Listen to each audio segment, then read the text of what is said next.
Up next for the Nebraska Cornhuskers on Saturday going to be the Michigan Wolverines. And for today's Doc's Diagnosis, earlier in the week we talked about the zone read for Nebraska. If done properly, almost indefensible. We're going to look at a play for Michigan.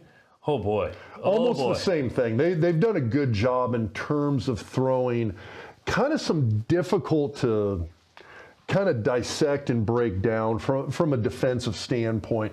So what you're going to see, so here's actually the guy who catches the ball on the play. He's going to come across on a crossing pattern back at the end zone. Tight end right here. So he's coming off the line. He's going to come up, and you're going to see this guy come across this way on basically a short crossing pattern. Here's Corum at running back's going to come up. He's going to come across this way.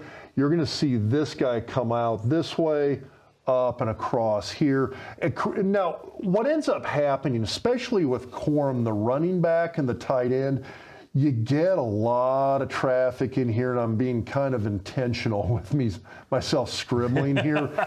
Those linebackers and that safety right there in the box have to be incredibly disciplined in terms of who they're covering. Now look at this. Right there. Boom. You end up ultimately with 4 guys on that play, all open and having a chance to catch the ball. You've got the split end guy on the left who ended up ultimately being the guy who did catch it. Corum was open, the tight end was open, and I pointed out the split end guy on the top of the screen who ran kind of a quick up and out into the front corner of the end zone on the right side there. You throw the ball to the outside to him, he's open and can catch it for a touchdown as well. But that's 4 guys that were open on that particular play. You have to maintain a huge amount of discipline at your linebacker and safety positions that guys stay with their assignment, and that's going to be difficult when you look at Nebraska's defense right now.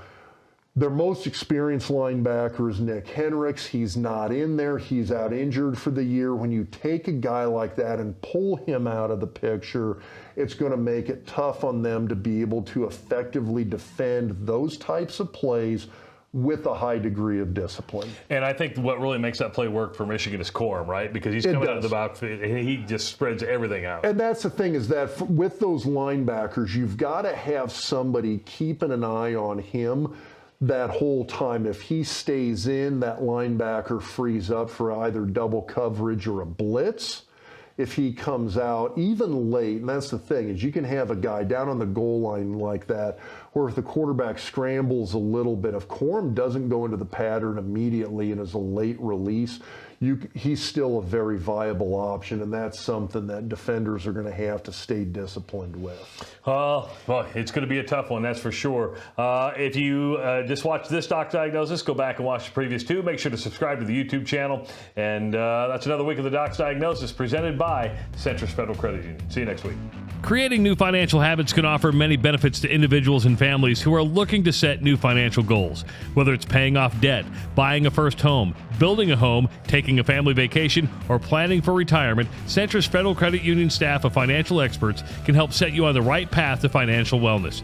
Call the team today at 402-334-7000 and start on the road to financial success. Federally insured by NCUA, Equal Housing Lender.